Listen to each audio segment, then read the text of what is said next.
Episode के start में हम उस डबल स्पिरिट को देखते हैं जो जैसे ही शियाओ के ऊपर अटैक करने वाला होता है, शियाओ के हाथों से वो फीमेल स्पिरिट खुद को छुड़ा लेती है और सीधा उस मेल स्पिरिट के सामने जाकर ही खड़ी हो जाती है, जिस वजह से उसका अटैक उस फीमेल स्पिरिट पर ही लग जाता है। ये देखकर वो खुद ही घबरा जाता है कि आखिर ये मैंने क्या कर दिया, इसलिए वो अपना गुस्सा शांत कर लेता है और फिर अपनी फीमेल वाली स्पिरिट के साथ वहाँ से गायब हो जाता है। जिसके बाद शियाओ खुद को यहाँ से बाहर निकालने की कोशिश करता है और इसके लिए वो कई सारे लेवल नीचे जाने लगता है ताकि आखिरी लेवल तक पहुंचकर वो हो सकता है यहाँ से बाहर निकल जाए। और कई सारे लेवल को पार करने के बाद आखिरकार वो सच में इस जगह से बाहर निकल जाता है, जो कि उस वाटर स्पिरिट वाला वर्ल्ड था जहाँ वो खुद को एक समुद्र में पाता है और वो वहाँ पर बिल्कुल ठीक था। तब उसे समझ में आता है कि वाटर स्पिरिट ने बस उसे बेवकूफ बनाया था कि जितना लेवल वो नीचे जाएगा उतना ही उसकी पावर्स कमजोर होते जाएगी। लेकिन असल बात तो ये थी कि जितना लेवल वो नीचे जाएगा उतना ही लेवल नीचे जाते हुए वो सच में रियल वर्ल्ड में पहुंच जाएगा। ये देखकर वो एकदम ही ज्यादा खुश हो जाता है। तब उसके सामने गोल्डन आर्मर आ जाता है जो उसे उठाकर वहाँ से दूर ले जाता है। तब शियाओ उससे कहता है जल्दी चलो, मुझे अपने फादर के पास जाना है। तब गोल्डन आर्मर को उसकी आंखों में डिवाइन आई वाली पावर्स दिखाई देती है। ये देखकर वो उससे कहता है ये तो बहुत अच्छी बात है कि तुम्हारे फादर ने तुम्हारी पावर्स तुम्हें वापस लौटा दी जिसे डीमन गॉड ने छीन लिया था। अब ये दोनों जैसे यहाँ से बाहर निकलने की कोशिश करते हैं, वहाँ पर वो डबल स्पिरिट आ जाती है जो उनका रास्ता रोक लेती है। ये देखकर गोल्डन आर्मर उससे लड़ने के लिए तैयार हो जाता है। तब वो डबल स्पिरिट चारों तरफ बिल्कुल अंधेरा कर देता है और आसमान भी एकदम नीले रंग का हो जाता है जो बारिश बरसाना शुरू कर देता है। जिसके बाद वो फीमेल वाली स्पिरिट शियाओ और गोल्डन आर्मर के ऊपर अटैक करने के लिए आने लगती है, जहां उसने खुद को डिमोनिक विंड के अंदर कन्वर्ट कर लिया था। तब शियाओ अपने कार्ड को अनलॉक करते हुए वहां पर कुआन को बुला लेता है जो खुद की पावर की मदद से सामने एक शील्ड बना देती है ताकि वो शील्ड उस फीमेल स्पिरिट के सारे अटैक से सभी को बचा सके। लेकिन तब वो फीमेल वाली स्पिरिट अपने आप को एक बहुत ही बड़े जाइंट में कन्वर्ट कर लेती है जो कि बहुत ही बड़ा और खतरनाक दिखाई दे रहा था। ये देखकर सभी एकदम हैरान रह जाते हैं और वो जाइंट कुआन के शील्ड को भी तोड़ देता है। लेकिन तब भी कुआन अपनी स्वॉर्ड की मदद से उस जाइंट को खत्म कर देती है। ये देखकर वो मेल वाली स्पिरिट कुआन के ऊपर अटैक करने आ जाता है और उसके ऊपर इतना खतरनाक अटैक करता है कि कुआन सीधा अपने कार्ड के अंदर ही चली जाती है। जिसके बाद वो डिमोनिक विंड शियाओ को पकड़ लेती है और उसे मम्मीफाई करते हुए उस मेल स्पिरिट के पास ले जाने लगती है। गोल्डन आर्मर उसे रोकने की कोशिश करता है लेकिन वो नहीं रोक पाता।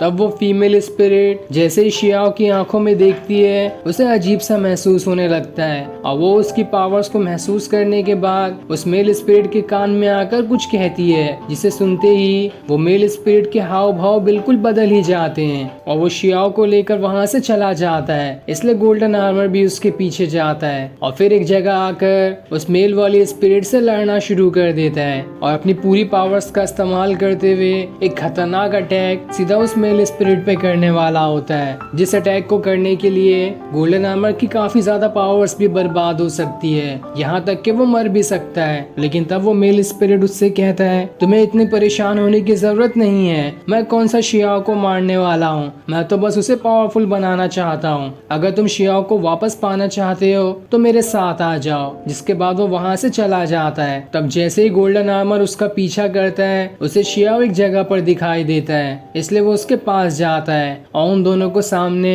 उस मेल स्पिरिट का घर दिखाई देता है जो कि बहुत ही बड़ा था। तब उनके सामने वो मेल स्पिरिट आता है जिसने क्वीन को भी एक बाउल के अंदर कैद करके रखा था और वो उसे वहाँ से सीधा जमीन पर ही पटक देता है, जो कि जमीन इतनी गहरी होती है कि किसी को मालूम ही नहीं पड़ता कि आखिर क्वीन कहाँ पर चली गई। जिसके बाद वो डबल स्पिरिट शियाओ से कहता है अगर तुम क्वीन को वापस पाना चाहते हो तो आ जाओ मेरे महल के अंदर। इसलिए शियाओ उसके अंदर जाने लगता है, लेकिन गोल्डन आर्मर कहता है वहां तक जाना इतना आसान काम नहीं है, तुम्हें पहले खुद को ट्रांसफॉर्म करना होगा। साथ ही मुझे एक बात भी नहीं समझ में आ रही कि आखिर ये डबल स्पिरिट चाहता क्या है। उसके पास तो कई सारे मौके थे तुम्हें मारने के, लेकिन उसने तुम्हें नहीं मारा। साथ ही वो तुम्हें उस डीमन गॉड के पास भी नहीं लेकर लेकर गया बल्कि अपने महल में ले आया है। तो आखिर उसका प्लान क्या है ये हमें समझना होगा। ये सुनकर शियाओ भी हैरान हो जाता है और फिर उसके गोल्डन आर्मर को विंग्स में कन्वर्ट कर लेता है ताकि वो उसकी मदद से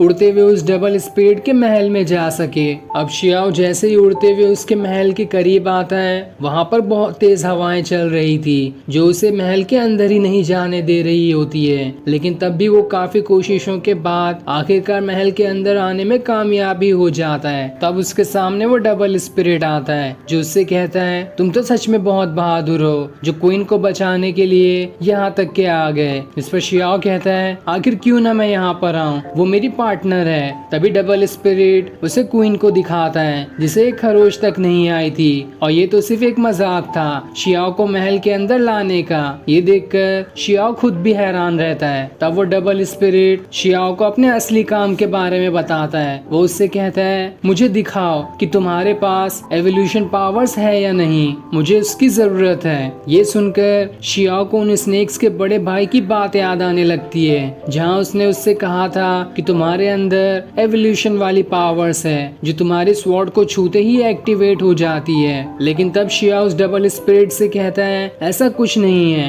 ये तो मुझे खुद ही नहीं मालूम कि मेरे अंदर एवोल्यूशन वाली पावर्स है भी या नहीं। ये सुनकर उसकी फीमेल स्पिरिट तो गुस्सा हो जाती है लेकिन मेल वाली स्पिरिट उसे समझाता है और यहाँ हमें उस डबल स्पिरिट के असली प्लान के बारे में पता चलता है कि वो शियाओ की एवोल्यूशन वाली पावर्स क्यों पाना चाहता है। एवोल्यूशन वाली पावर्स में इतनी ज्यादा ताकत होती है कि वो किसी भी स्पिरिट को ह्यूमन फॉर्म दे सकती है और यही वो डबल स्पिरिट चाहता है ताकि वो अपनी फीमेल वाली स्पिरिट को एक ह्यूमन फॉर्म दे सके जिसकी वजह से वो हमेशा उसके साथ रहेगी और दोनों हमेशा एक साथ रहकर यहाँ से बहुत दूर चले जाएंगे। यही चीज वो डबल स्पिरिट चाहता है और जब उसकी फीमेल स्पिरिट ने शियाओ की पावर को महसूस करके ये जाना था कि उसके अंदर एवोल्यूशन वाली पावर्स है, तभी से उन दोनों ने अपना प्लान बदल लिया कि वो शियाओ को डीमन गॉड को ना देते हुए उसकी पावर्स का इस्तेमाल करेंगे और अगर वो उनकी बात मान लेगा तो वो उसे जाने भी देंगे। अब वो डबल स्पिरिट शियाओ से कहता है बताओ मुझे कि आखिर तुम्हारा फैसला क्या है, तुम मेरा साथ देना चाहते हो या फिर मरना चाहते हो। जिसके बाद वो क्वीन को भी वहीं पर अपनी पावर की मदद से बेहोश कर देता है। लेकिन शियाओ अब भी कंफ्यूज होता है कि उसके पास वो पावर्स है भी या नहीं क्योंकि उसने उस पावर्स का कभी इस्तेमाल नहीं किया था। तब उसे वो सारे स्नेक्स दिखाई देते हैं जो उसे सारी बात बताते हैं कि आखिर वो डबल स्पिरिट कौन है। जहाँ हमें उस डबल स्पिरिट के बारे में पता चलता है कि वो पहले एक ह्यूमन ही हुआ करता था और एक डॉक्टर भी था, लेकिन तभी एक गलती की वजह से उसके एक मरीज की जान चली गई। तब से उसे इतना बुरा लगा कि उसने डॉक्टर वाला काम भी छोड़ दिया और हमेशा के लिए अकेले रहने लगा। जहाँ उसने अपनी जिंदगी से हार भी मान ली थी, अब वो जीना भी नहीं चाहता था। लेकिन तब उसके पास एक बार वो फीमेल वाली स्पिरिट आई जिस स्पिरिट ने उस डबल स्पिरिट वाले मेल को अपना जनरल बना लिया ताकि वो हमेशा उसके साथ रहे। लेकिन वो मेल वाली स्पिरिट अपनी फीमेल स्पिरिट को भी एक ह्यूमन फॉर्म देना चाहता है ताकि हमेशा वो दोनों एक साथ एक साधारण इंसान की तरह रह सके। इसीलिए उसे तुम्हारी इवोल्यूशन वाली पावर्स की जरूरत है जो कि सच में तुम्हारे अंदर मौजूद है। ये सुनकर शियाओ कहता है अगर मेरे पास वो पावर्स भी मौजूद है तब भी मैं उस डबल स्पिरिट की मदद नहीं करूंगा। ये सुनकर वो डबल स्पिरिट एकदम गुस्सा हो जाता है और वहाँ पर जैन उस बटरफ्लाई वाली लड़की को भी ले आता है जिन्हें दिखाते हुए कहता है वो अगर तुम इन्हें पसंद नहीं करते हो तो ठीक है, मैं इन सभी को मारने के बाद तुम्हें भी मार दूंगा। और उसके इतना कहते ही ये एपिसोड यहीं एंड हो जाता है। Thanks for watching.